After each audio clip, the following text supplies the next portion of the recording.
안녕하세요. DC백 터보 124강 시작하도록 하겠습니다. 터보차저가 고장나면 출력도 떨어지고 연비도 떨어집니다. 또 엔진 내부에 오염물질이 엄착이 되면 이로 인해서 연소 효율이 떨어지고 출력 저하, 연비 저하 현상이 생깁니다. 터보차저 고장의 주된 원인은 뭘까? 일반적으로 인터넷에 많이 공개되어 있는 것들은 냉간 시에 공회전을 시켜라, 또 운행을 마친 후에 냉각이 될 수 있도록 공회전을 시켜라, 이런 정도의 수준만 이야기하고 있습니다. 그런데 그것은 일반적인 사항이기 때문에 많은 사람들이 알고 있습니다. 보편화된 지식인데 어쩔 수 없다 이렇게 넘어가는 거죠. 그러면 이 제조 분야는 어떻게 해야 될 것인가 이거예요. 자동차 엔진 잘 만들면 됩니다. 잘 만들기 위해서는 기술적으로 알아야 된다는 거예요. 터보차저의 주된 파손 원인은 무엇이냐 하면 역류 에너지입니다. 그래서 인터쿨러 호스가 실리콘으로 되어 있고 터보 임펠러 파손을 예방하기 위해서 레조네이터가 꼭 들어갑니다. 그러면 역류라는 것 때문에 터보차저가 파손될 수 있다는 것은 자동차 메이커에서도 연구진들도 다 알고 있다는 거예요. 그런데 개선 방법을 모르고 있다는 것입니다. 자, 이 역류 충격파를 억제하고 잘 활용하면 플러스 요인이 너무나도 많습니다. 자, 그러면 역류 충격파는 무엇이냐 이거예요. 쉽게 그냥 충격파부터 이야기를 해보겠습니다. 충격파라는 것은 기체의 경우 음속을 초과하는 속도입니다. 그때 발생하는 파장, 그 충격파. 그런데 엔진에서 이런 충격파가 발생할까 생각해 보시면 대부분 아무 생각이 없으니까 충격파가 발생 안 할 것이라고 생각합니다. 그런데 충격파는요, 역류 때 발생을 하게 되어 있습니다. 역류는 압축 시작 시점에서 역류가 발생하고 밸브 오버랩 타이밍에 역류가 발생하고 소음기에 부딪혀서 다시 역류를 하게 됩니다. 이 속도는 마하 1.25 정도 됩니다. 상당히 빠르죠. 음속보다 빠르다는 것입니다. 이런 충격파가 배기구에서 터빈을 때린다거나 인터쿨러에서 임펠러를 때린다거나 했을 때 반복된 충격으로 인해서 터보차저 수명이 단축되고 또 터빈 축이 흔들리게 됩니다. 대체적으로 터보가 고장나기 전에 터보 임펠러 축을 흔들어 보면 흔들립니다. 떨컥떨컥 흔들립니다. 근본적으로 해결하기 위해서는 이 역류 충격파를 어떻게 하면 억제시킬까 하는 것이 중요합니다. 충격파로 의료계에 많이 활용하고 있습니다. 체외 충격파. 요로 결석이다 하면 체외 충격파로 결석을 깨서 빼내는 경우도 있습니다. 그러면 이렇게 충격파로 결석을 깰 수 있다. 이 원리를 생각해 보시면 배기관 내부, 또 흡기관 내부, 디페퍼 내부, 트로틀 바디, 스웰 밸브, 흡기 밸브 상단, 연소실 안에 이런 부분까지도 충격파가 전달되면 카본이 떨어져 나갈 수 있다요. 또 이잘 밸브 내부에 있는 카본 응착물, 이런 부분도 떨어져 나갈 수 있다. 그럼 장기적으로 떨어뜨리는 거죠. 한순간에 시동 걸자마자 1초 만에 팡 떼낸다 이거 아닙니다. 많이 쌓이는 것을 억제해 주는 거죠. 그리고 기존에 두텁게 쌓여있던 것도 일부분 떨어져 나가게 합니다. 이 충격파 상당히 좋은 겁니다. 활용을 잘해야 됩니다. 그런데 무방비 상태로 엔진에 충격파가 발생되고 있다 하면 좋은 게 아니라는 거죠. 이 충격파를 엔진 클리닝 쪽으로 활용할 수 있게 만든다 그러면 상당히 좋은 것입니다.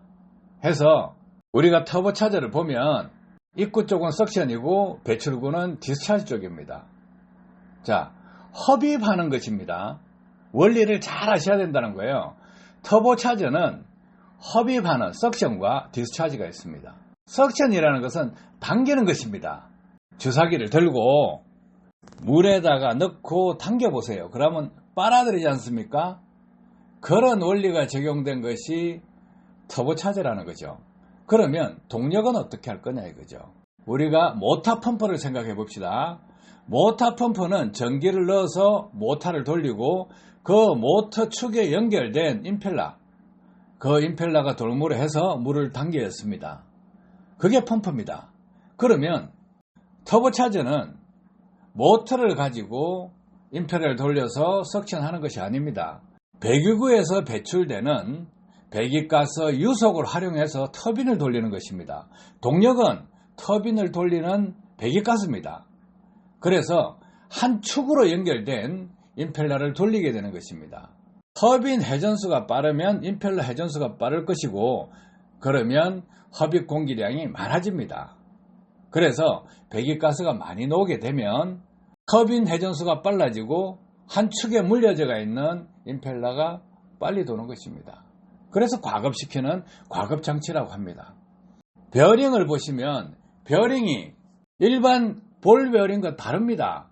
그냥 유막을 형성시켜서 축을 돌리기 때문에 엔진 오일이 그대로 들어갑니다. 이 유막은 충격파로 인해서 유막이 깨질 수가 있습니다. 그래서 충격파는 축을 분명히 흔들게 되어 있어요. 계속 반복적으로 충격파를 줬을 때 흔들리게 된다는 거죠. 그러면 이 흔들림을 어떻게 하면 적게 할 것이냐 생각해 보셔야 돼요. 역류 충격파를 막아주면 됩니다. 그리고 그 역류 충격파를 억제하는 것으로 끝내는 게 아니고 역류 충격파를 다시 받아서 배기 쪽의 역류는 디페프 쪽으로 바로 보내주고 흡기 쪽의 역류는 스로틀 바디, 스웰 밸브, 흡기 밸브, 연소실 이런 안쪽으로 밀어여주면 됩니다. 그러면 엔진 내부에 엉착되어 있던 카본 물질이 빠져나간대요. 엔진이 건강해지겠죠. 깨끗해지겠죠. 엔진에서는 역류 충격파를 활용하면 청소가 될 수 있는 것입니다. 그래서 사람 인체와 마찬가지로 이렇게 활용할 수 있는 것인데 역류 충격파 어떻게 활용할 것인가 하는 것이 중요한 것이죠. 그래서 터보를 통과한 연소실까지의 카본 슬러지, 이잘 내부에 있는 카본 슬러지, 디페프 내부에 있는 카본 슬러지 이런 부분은 역류 충격파로 개선할 수 있는 것입니다. 디시백 터보를 흡기 배기에 적용했을 때 장착 당일 그 다음 날부터 꾸준하게 엔진 성능이 개선된다. 이것은 오염 물질이 빠져나가기 때문에 개선이 되고 성능이 좋아지는 것이에요.